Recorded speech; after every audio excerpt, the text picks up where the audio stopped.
Selamat pagi anak-anak. Assalamualaikum. Selamat bertemu lagi dalam pembelajaran IPS hari ini. Semoga kita semua sehat dan tetap semangat ya. Anak-anak, hari ini kita akan membahas materi perdagangan antar daerah atau antar pulau dan perdagangan antar negara. Tujuan pembelajaran kita hari ini: pertama, siswa mampu membedakan pengertian perdagangan antar pulau dan perdagangan antar negara. Yang kedua, menjelaskan tujuan perdagangan antar pulau dan perdagangan antar negara. Yang ketiga, mengidentifikasi faktor pendorong dan manfaat perdagangan antar pulau. Dan yang keempat, menjelaskan perbedaan perdagangan antar pulau dengan perdagangan antar negara. Pada pertemuan sebelumnya, kita telah mempelajari bahwa Indonesia merupakan salah satu negara yang kaya akan sumber daya alam. Setiap daerah di Indonesia memiliki sumber daya alam yang beraneka ragam. Perbedaan potensi daerah dapat mengakibatkan terjadinya permintaan dan penawaran yang menimbulkan aktivitas perdagangan. Apakah kalian telah memahami pengertian perdagangan? Untuk memahami materi perdagangan antar pulau serta perdagangan antar negara, mari kita lanjutkan pembahasan materi berikut ini. Perdagangan atau perniagaan merupakan kegiatan tukar-menukar barang atau jasa berdasarkan kesepakatan bersama tanpa ada unsur pemaksaan. Perdagangan antar daerah atau antar pulau merupakan perdagangan yang dilakukan oleh penduduk atau lembaga suatu daerah atau pulau dengan penduduk atau lembaga suatu daerah atau pulau lain dalam satu batas wilayah negara atas dasar kesepakatan bersama. Perdagangan antar pulau dilakukan oleh beberapa pelaku ekonomi dengan beberapa tujuan.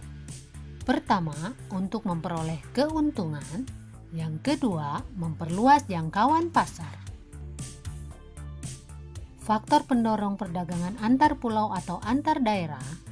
Pertama, perbedaan faktor produksi yang dimiliki, terutama faktor produksi alam. Yang kedua, perbedaan tingkat harga antar daerah. Hal ini mendorong terjadinya perdagangan antar daerah. Nah, anak-anak, sekarang bagaimana manfaat perdagangan antar pulau atau antar daerah?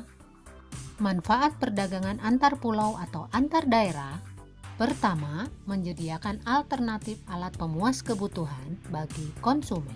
Yang kedua, meningkatkan produktivitas. Dan yang ketiga, memperluas kesempatan kerja bagi masyarakat. Selanjutnya, perdagangan antar negara. Pada zaman sekarang, batas dan jarak bukan lagi menjadi penghalang bagi seseorang atau badan untuk melakukan perdagangan. Bahkan, antar negara pun dapat melakukan perdagangan dengan mudah. Perdagangan antar negara atau perdagangan internasional adalah aktivitas yang dilakukan oleh masyarakat suatu negara dengan masyarakat negara lain atas dasar kesepakatan bersama. Aktivitas perdagangan antar negara terkait dengan dua aktivitas yang disebut dengan ekspor dan impor. Ekspor merupakan kegiatan menjual barang atau produk ke luar negeri. Orang atau badan yang melakukan kegiatan ekspor disebut eksportir. Tujuan utama kegiatan ekspor adalah untuk memperoleh keuntungan.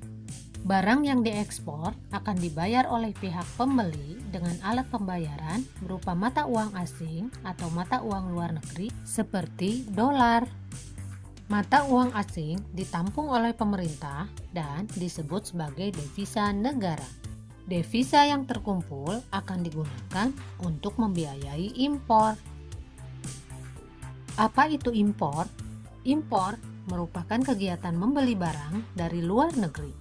Orang atau badan yang melakukan kegiatan impor disebut importir. Barang yang diimpor oleh Indonesia terdiri dari dua macam. Pertama, migas, dan yang kedua, non-migas. Manfaat perdagangan antar negara: pertama, untuk memperoleh keuntungan. Yang kedua, memperoleh barang yang tidak dapat diproduksi di dalam negeri. Yang ketiga, menjalin persahabatan antar negara. Dan yang keempat, transfer teknologi modern. Faktor-faktor yang mendorong perdagangan antar negara. Yang pertama, untuk memenuhi kebutuhan barang dan jasa dalam negeri. Yang kedua, keinginan memperoleh keuntungan. Yang ketiga, adanya perbedaan kemampuan penguasaan ilmu pengetahuan dan teknologi dalam mengolah sumber daya ekonomi. Yang keempat, adanya kelebihan produk dalam negeri sehingga perlu pasar baru untuk menjual produk tersebut.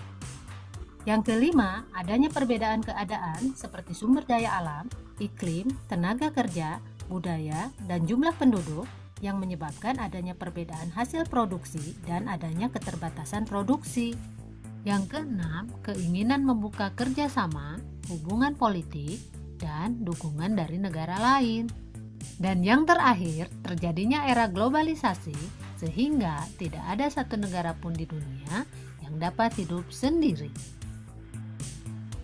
Nah anak-anak, sekarang bagaimana perbedaan perdagangan antar pulau dengan perdagangan antar negara? Ada 3 perbedaan utama antara perdagangan antar negara dan perdagangan antar pulau. Yang pertama, peluang perdagangan yang lebih luas. Pada perdagangan antar negara, suatu negara dapat menjual dan membeli barang atau jasa dari negara lain. Sementara dalam perdagangan antar pulau, kita hanya dapat melakukan perdagangan antar daerah atau pulau dalam lingkup satu negara. Yang kedua, adanya kedaulatan bangsa. Pada perdagangan antar negara, bangsa-bangsa dapat menunjukkan kedaulatannya dengan mengatur aliran barang, jasa, tenaga kerja, dan keuangan.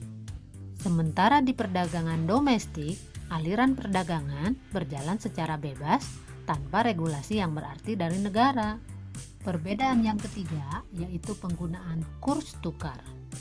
Dalam melakukan perdagangan antar negara, negara-negara menggunakan kurs tukar atau mata uang asing yang berbeda-beda. Sementara pada perdagangan antar daerah hanya menggunakan satu kurs tukar saja. Nah anak-anak, itulah pembahasan materi mengenai perdagangan antar daerah dan perdagangan antar negara. Sampai di sini dulu pembahasan materi kita kali ini. Kita akan bertemu lagi pada pembahasan materi-materi selanjutnya. Wassalamualaikum warahmatullahi wabarakatuh.